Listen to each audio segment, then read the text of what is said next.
At exactly 8:47 a.m., I stood in the hallway watching Brett, my former intern, human golden retriever, and proud owner of a $300 haircut, high-five the CFO like he'd just discovered fire. That idiot once asked me if BCC stood for be cool, cool, and now he's strutting into the executive conference room like he owns the floor. I swear I could still smell the Axe body spray clinging to his Patagonia knockoff. If I'd had a blood pressure cuff, it would have burst into flames. 20 minutes from now, the CEO would blow sunshine up everyone's ass during the earnings call. The press would be listening.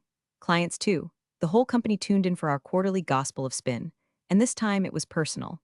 Because rumor had it they were giving Brett, yes, the same Brett who once CC'd the janitor on a budget forecast, a bonus. Not a Starbucks gift card or a lukewarm Ataboy, but a full-blown six-figure bonus. I'd been in operations for 20 years. I'd overseen the MSA negotiations, drafted service tiers from scratch, managed escalations no one else would touch. And now I was apparently background noise to nepotism's golden child. I didn't cry. I didn't scream. I did what I've always done, remembered the details they forgot. 3 days ago, I made a quiet call to the audit partner at Thorne and Holt, just to touch base about upcoming compliance reporting. That's what I told him. In reality, I flagged a small but lethal clause buried in the escrow instructions attached to our master services agreement with our biggest client. The clause I negotiated, the one I knew they hadn't read, the one that said if anyone touched escrow funds without client sign-off, especially for internal bonuses, it would trigger an automatic stop work order. Immediate, binding, irreversible. And I had receipts. Look, before we get too deep into the circus, let me just say, if you're enjoying this kind of story, hit the subscribe button and toss a like our way. 90% of folks listening don't subscribe, but that tiny click keeps this chaos train rolling, and it genuinely keeps the team motivated to keep digging up these jaw-dropping tales of corporate self-destruction. All right, back to the show. I took the stairs to the second floor, slowly, because I wanted to pass the green room where the execs were pre-gaming their delusions with coffee from the executive-only Keurig. There they were, the VP, his nephew Brett, and a few other loyal ladder climbers, all gathered around the CEO like a pack of frat brothers before a fantasy football draft. I didn't even get a nod as I passed, just silence, like I didn't exist, like the operations that made the earnings even possible had nothing to do with me. Fine, let them pretend I was invisible. That's when I'm at my most dangerous anyway. My office was smaller now, moved me after the last restructure, but it still had a door. I closed it and pulled the original printed MSA from my bag, heavy, triple-stapled, every page initialed. I kept it next to a flash drive labeled in case of emergency, break egos. That folder had every wire memo, every client-authorized draw, every clause they never bothered reading. I flipped to section 4.6 and smiled. It was still there. No bonus payouts from client escrow without formal written approval. Violation results in immediate suspension of services and default classification. Breach of contract, with all the bells and whistles. You'd think they'd remember that, especially since I wrote it. But Brett probably thought Escrow was a body lotion brand. 9:02 a.m. was coming fast. It'd start the call with their usual back patting. Then the big reveal. Brett's $200K strategic innovation bonus for what? Using ChatGPT to rewrite old pitch decks? Meanwhile, I'd be standing behind them with a flamethrower disguised as a three-ring binder. I smoothed my blazer, ran a finger over the edge of the folder, and took a breath. Let the children have their confetti. Mom brought fire. At 9:02 on the dot, the CEO leaned into the mic like he was about to announce the cure for cancer. His tie, blue silk, too tight, bulged against his neck like the truth trying to get out. He smiled that oily, PR-trained smile, glanced around the room for dramatic effect, and said before we get into the numbers, I'd like to recognize a rising star in our organization, Brett Lanning, our lead revenue strategist. Applause erupted. Fake, of course, the kind that starts with the boardroom suck-ups and trickles into the back rows out of obligation. I kept my hands folded in my lap. My stomach coiled, tight and bitter, but my face didn't twitch. The CEO continued, in just under 4 months, Brett's strategic modeling and cross-departmental insight have significantly shaped our revenue trajectory. That kind of impact deserves recognition, which is why we've awarded Brett a one-time bonus of. He paused for flair, like a magician about to reveal a dove up his ass, $200,000. There it was, like a slap with a velvet glove dipped in vinegar. No mention of the team that implemented those models.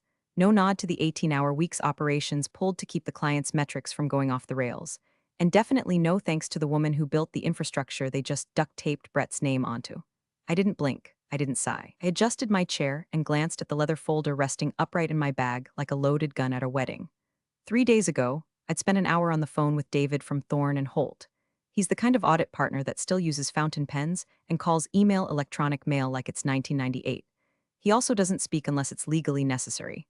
But when I read him the clause, Section 4.6 of the MSA, Subpoint B. He'd gone quiet for a full 5 seconds. Then he cleared his throat and said, that would constitute a triggering event under the escrow protections. Have they formally notified the client? I told him they hadn't, because of course they hadn't. He exhaled sharply and said, I'll see you earnings day. I assume this will come up. I'd smiled. Oh, it will come up all right. Now, as the CEO basked in applause and Brett turned 4 shades of smug, David stood against the wall near the buffet table, casually thumbing through a binder that looked suspiciously like the one I gave him. I caught his eye. He gave a tiny, almost imperceptible nod. Good. I returned my gaze to Brett. He was doing that awkward, humble brag face people do when they pretend to be surprised, but are clearly trying to angle their jawline for the camera. He stood, shook the CEO's hand, and gave a speech about modernizing revenue flows and challenging old paradigms. The irony almost made me laugh out loud. Last I checked, he thought Net 30 was a workout program. He ended his little monologue with a wink toward the boardroom. I imagined he thought it was charming. It was the kind of wink that made you want to check your wallet. Then he said, and I want to thank Olivia Grant, who mentored me when I first joined. I wouldn't be here without her. There it was, the final twist of the knife. The kind of public gratitude that made your skin crawl. He might as well have thanked the waitress who poured his mimosa. I nodded slightly, lips tight. Everyone in the room thought I was touched. They had no idea I was mentally cataloging every timestamp in the wire transfer schedule, the disbursement, the date of the bonus, the email the CFO sent authorizing the payment from the escrow account. Client funds meant strictly for services rendered, not for Brett's transformational insights. The printed MSA in my bag was thick, heavy, and notarized with a seal so deep it had left an imprint through 3 pages. I'd triple-checked every clause. I knew the consequences of a breach. I knew how quickly it would cascade, work orders paused, client relationships suspended, legal scrutiny within hours. And I knew none of them had the faintest clue what was about to happen. Not legal, not finance, not the CEO sipping his overcreamed coffee like he just won a Lifetime Achievement Award in bullshit. They'd set fire to the agreement I'd built, and they didn't even smell the smoke yet. But they would. Soon. Very, very soon.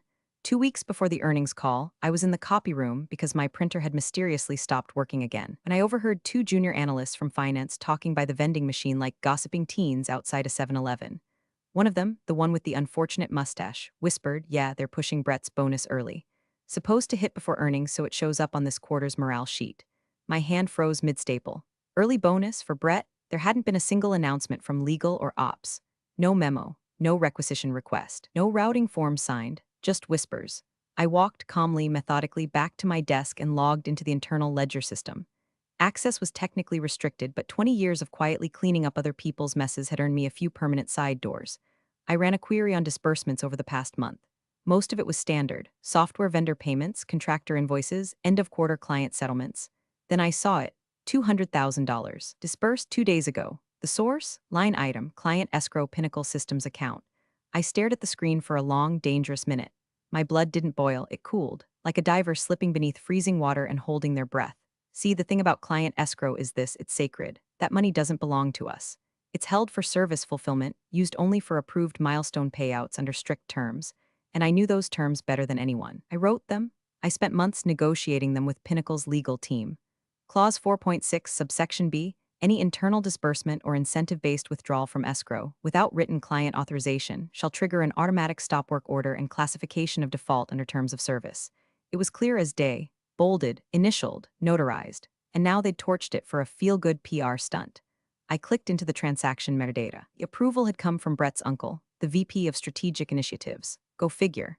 The timestamp lined up perfectly with the off-site team dinner they hosted at that overpriced Brazilian steakhouse last week. I remembered because I hadn't been invited. Again. I backed out of the ledger and opened the backup folder on my encrypted drive. I'd saved every version of the MSA, original drafts, red lines, final versions, all with their digital signatures. I knew what I was looking for before I even clicked. But still, I opened the PDF, scrolled to the clause, and there it was. 4.6b, unmistakable. I leaned back in my chair. The building felt different, like I'd just discovered we were sitting on a minefield no one else could see. That was the moment something in me shifted. For months, I'd swallowed every slight, every cutback, every exclusion from meetings I used to run. Every time they ignored my emails but replied instantly to some idiot Slack message about breakfast burritos. I told myself to be patient. That competence would win eventually. But this wasn't incompetence anymore. It was malpractice. And worse, it was stupid. So I made 2 decisions that day. First, I printed out the full MSA again and had it notarized, this time at a third-party notary in the strip mall next to my dry cleaner. Just to be safe. Second, I called David the audit reaper. He answered on the second ring. Always did. Thorne and Holt, David speaking. Hi, David, I said, already feeling steadier, more grounded. I need you to do a dry run of the Pinnacle audit ahead of earnings. He paused. Are we expecting anything unusual? Not yet, I said, but we're about to be. I didn't say more. I didn't need to. David didn't ask questions unless they had boxes to tick. He just said, I'll be there, bring your documents. And that was it. I didn't rage. I didn't warn. I prepared, like I always do. Because they may have handed Brett a $200K check and a made-up title, but I was holding the pin to the grenade they just sat on. The morning after the wire memo confirmed the breach, I woke at 5:18 a.m. without an alarm. I stared at the ceiling in my one-bedroom apartment while the radiator clanged like a dying dishwasher and thought, they're not just reckless. They're lazy. Lazy enough to assume no one reads the fine print. That operations is just a pit stop between revenue dreams and stock options. That someone like me, quiet, methodical, and not invited to steak dinners, wouldn't notice $200,000 slipping out of escrow like a magician palming a coin. I put on the coffee, cracked my laptop, and opened the folder labeled Pinnacle MSA Final Truly Final PDF. My naming conventions aren't cute, they're efficient. The clause sat there like a sniper in plain sight. Section 4.6b, immediate stop work order upon unauthorized withdrawal from escrow. Signed, sealed, delivered, with notary stamps that looked like someone pressed a boot heel into the page. At 6:12 a.m., I called David. Thorne and Holt, this is David, he said, as punctual as a church bell. It's Olivia, I replied. Got a minute? Always, I explained the situation. He didn't interrupt, didn't gasp or chuckle like some legal show on cable. He just said, do you have proof the funds came from escrow? I do. Is the clause still active under the current MSA revision? Verified it myself, it's live. Another pause. I could practically hear him nodding. Then yes, it's enforceable. And if it wasn't client authorized, it's a breach. There it was, confirmed by someone who doesn't speak lightly. Will you be on site for earnings? I asked. I'm listed as observer, he said. But I can be more than that if need be more. That was all I needed to say. We didn't discuss intentions. David wasn't the type. I wasn't either. This wasn't a revenge plan. It was chain of custody. After hanging up, I moved quickly. No breakfast, just movement. I printed the full agreement twice, color copies, tabbed, initialed where required. One went into my handbag inside a hard-shell folder with corner locks. The other went into a fireproof document case under my desk, beside a printed packet of client emails confirming scope changes and billing authorizations. The digital versions were backed up in a zero-knowledge encrypted drive under a folder named Janitor Closet because no one ever opens that. I didn't email legal. I didn't trust them. Too many leaks. Too many accidental forwards to the VP's assistant. Too many excuses from a team that once called me overcautious for flagging a missing contract writer that would have cost us $1.8 million. No, this had to be airtight. Quiet. Clean. I even left out my usual legal pad during meetings. Too many eyes on my notes lately. Instead, I tracked timelines in a disposable notebook I could shred the moment it was done. Brett was in the hallway that day, flirting with the HR rep while holding a cup of cold brew like it made him interesting. He nodded at me like we were buddies. I gave him a nod back. The same one I'd give a raccoon digging in my trash, restrained acknowledgement of a pest with no self-awareness.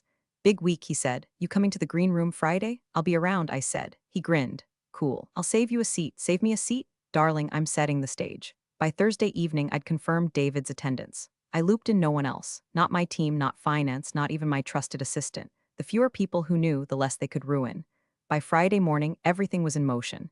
The CEO thought he was about to give Brett a standing ovation. I was about to hand the orchestra a different score entirely.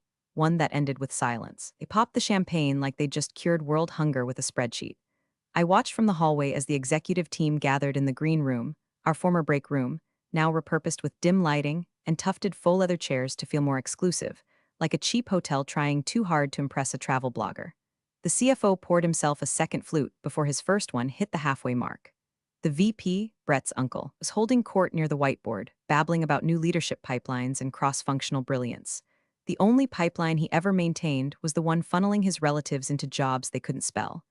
I didn't slow down, just kept walking, heels tapping against the laminate floor like a countdown clock. They didn't see me. They never did. A few steps from the door, Brett appeared out of nowhere, locking my path with that same smirking golden boy charm that made interns swoon and made anyone with a functioning prefrontal cortex want to throw him through a whiteboard. Hey, Olivia, he said, too loud, too chipper. Just wanted to say thanks. I mean, you really got me started in this business, you know? I looked at him, just for a moment. Enough to clock the champagne in his hand, the overpriced haircut sculpted to look effortless. The custom name tag someone had clearly rushed overnight. Brett Lanning, lead revenue strategist. Like the title had always belonged to him, like it hadn't been carved out of thin air by a committee of sycophants. I nodded once. Not a smile, not a word, because if I opened my mouth, I wasn't sure what would come out. He stood there, expecting a sentimental moment. Maybe a hug, or worse, a thank you. But I moved past him like a breeze through a drafty hallway. If he felt the chill, he didn't show it. Down the corridor near the conference room, David was already in position. You wouldn't have noticed him unless you were looking. That's his specialty, showing up without taking up space. He stood with one hand resting lightly on a leather-bound binder placed on the end table beside the projector console. It looked like a prop, just another corporate document lost in the shuffle. But I knew what was inside. The notarized MSA. Escrow instructions. Printouts of the disbursement logs. The clause 4.6b, highlighted and indexed. He caught my eye, no nod this time, just stillness. The kind of stillness that makes predators nervous. I walked past him and stepped into the conference room as the last echoes of the earnings call were fading from the speaker system. The CEO was doing his usual post-call routine, taking victory laps with department heads, accepting congratulations like he'd done anything other than greenlight nepotism with a ribbon on it. Behind me, someone popped another bottle. Laughter followed. I stood near the back of the room, saying nothing, watching, waiting. My folder stayed in my bag, didn't need to take it out, not yet. The real work was already done. This wasn't a war of volume, it was a war of paper, and my paper had signatures. I could feel it building, the shift. The moment before the room flips, when the temperature drops but no one knows why. It's not dramatic, it's chemical, a scent, a silence. The air had weight now and I was the only one who could feel it. One of the newer VPs, another LinkedIn peacock with buzzwords instead of instincts, walked past me holding a glass of Rosé like it was a baby bird. Hell of a quarter, he said. Brett really pulled us out of that Q2 slump. Did he? I said flatly. He nodded like he understood. He didn't. I checked the time. 10:06 a.m. David would wait until the internal debrief began, the closed-door executive recap where they reviewed the call, high-fived themselves again, and prepared talking points for press inquiries. That's when the binder would be opened, and that's when the grenade would go off. No alarms, no accusations, just the quiet violence of a clause being read aloud. They celebrated. I waited. My calm wasn't peace. It was the silence before the storm kicked in the windows. The debrief started exactly as expected, backslaps, buzzwords, and bad coffee. The CEO, puffed up and beaming, sat at the head of the conference table like a man who thought he just got away with a clean heist. His mug read "Make it happen," which felt ironic considering he hadn't made anything happen except a slow-motion train wreck with a smile on its face. VP Lanning sat on his right, adjusting his cufflinks like the cameras were still rolling. Brett was absent, likely still basking in the afterglow of unearned glory with some poor intern gassing him up in the green room. The rest of the execs filtered in, balancing scones and ego. David sat near the end of the table, quiet, his binder resting perfectly parallel to the edge of his notepad.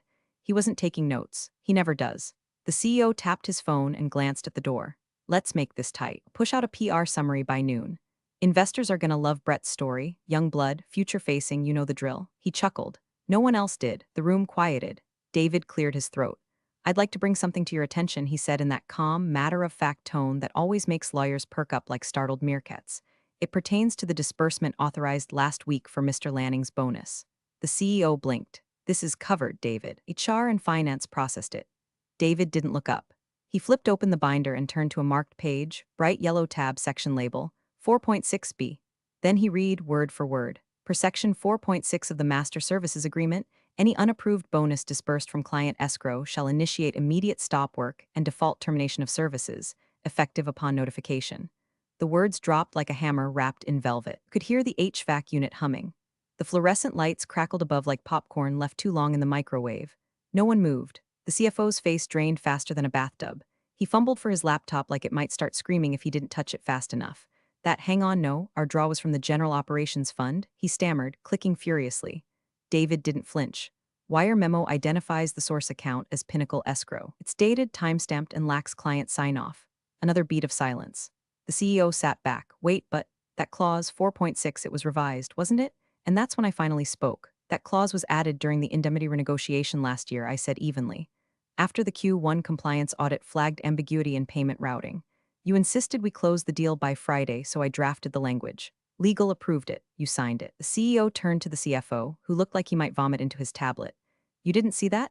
The CFO's voice came out like wet paper. It wasn't flagged. We assumed David closed the binder. Per the clause, he said, you are now in material breach. A stop work notice will be sent to Pinnacle Systems within the hour. All project work must cease until formal client resolution. VP Lanning made a strange choking noise, half laugh, half panic. But this is just a clerical thing, right? We can reverse it, talk to them, no, I said flatly. This isn't clerical, it's contractual. And there it was, not a raised voice, not a slammed fist, just one sentence. Precise. Surgical. The entire room turned toward me like they were seeing me for the first time. Like I hadn't been there all along, cleaning up their messes, sealing their cracks, holding the walls together with spit and duct tape while they handed out glory to interns who still didn't know what a pivot table was. I stood, my bag already zipped. They'd finally heard me, because this time my words had teeth. It started with one word, legal. The CEO spat it out like it had betrayed him personally. Call legal. Now. Suddenly the room that had been a smug little echo chamber 5 minutes ago turned into a hornet's nest. Chairs scraped. Phones came out.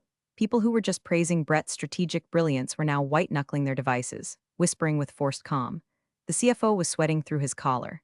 His laptop screen showed a frantic scroll of the ledger system, page after page of transactions he should have flagged but didn't. VP Lanning? Ghost white. Like he'd just realized the bonus he authorized was also the grenade he personally pulled the pin from. Meanwhile, David packed his binder with the casual precision of a man folding a flag at a funeral. He didn't speak again. He didn't need to. "Where's Olivia?" The CEO asked sharply, eyes scanning the room like I was a flight risk instead of the only adult in the building. Someone pointed toward the door. I was already halfway through it. "Olivia," barked the chief of staff, new hire, still shiny. "Can you stay back a moment? We need to clarify." "No," I said, not even slowing. "I've said everything that needed saying." They tried again, just a quick I didn't stop. Behind me, I heard the CEO hiss through clenched teeth. "Who signed off on this? Who let this go through?" Buddy checked the mirror. The clatter behind me escalated, voices overlapping. Legal had arrived late, as always, scrambling for context. Someone spilled coffee. The printer jammed. It felt like watching the tail end of a magic trick unravel, wires showing, mirrors cracking, illusion dissolving into raw panic. I didn't smirk. I didn't even glance over my shoulder. By the time I reached the stairwell, my phone buzzed. Not a message, not a call, an alert. Internal system update. User badge access revoked. Lanning, Brett. Timestamp, 11:07 a.m. Brett had been pulled into a side conference room. HR was likely using the "we're very disappointed" voice while handing him a packet and a cardboard box. I pictured him sitting there, blinking like a Labrador that just heard thunder for the first time. Still not understanding how the party ended so quickly. Still thinking maybe this was all a misunderstanding. That Uncle VP would fix it. Spoiler alert, he wouldn't. Because Uncle VP was now neck-deep in audit flags, redlined MSA printouts, and a rising tide of investor questions about why a bonus was paid out of client funds without any oversight. And the client? Oh, be notified within the hour. By David, by the book, with a tone that made it very clear this was not an administrative hiccup, this was breach. As I stepped outside into the brittle autumn air, I felt something strange. Not triumph, not revenge, just clarity. Like I'd been holding my breath for years without realizing it, and now the oxygen was sharp in my lungs again. The building loomed behind me, glass panels reflecting a storm no one saw coming. It tried to make me invisible, forgettable. They forgot the one rule that mattered. I built the system they just broke. By 2:11 p.m., the email landed in my inbox like a feather coated in lead. Subject line, request for transition oversight Pinnacle Systems. No pleasantries, no awkward formalities. Just, given the nature of the breach, we'll need someone to manage the wind down and ensure service continuity under interim compliance. Are you available? I stared at the screen, half expecting it to disappear. It didn't. It wasn't just an offer, it was a choice. For once, I had the leverage. I read it again, slower this time, savoring every syllable. Pinnacle, the client I'd spent years building brick by brick, site visit by site visit, midnight compliance rewrites, and early morning disaster recoveries, wasn't reaching out to the CEO, or the VP, or some faceless liaison from legal. They were reaching out to me. Because when the smoke clears, you don't call the clowns who set the fire.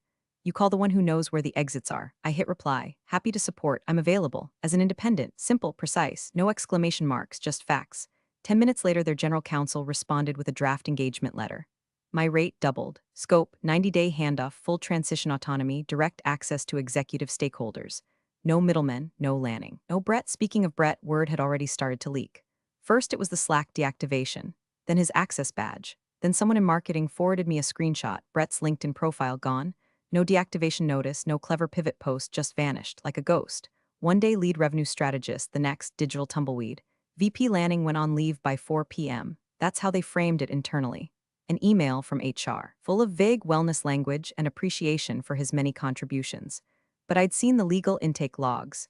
He'd already consulted an attorney, probably trying to figure out how to explain away a signature on a $200K disbursement from the one account labeled "Do Not Touch Without Client Permission" in bold, underlined caps.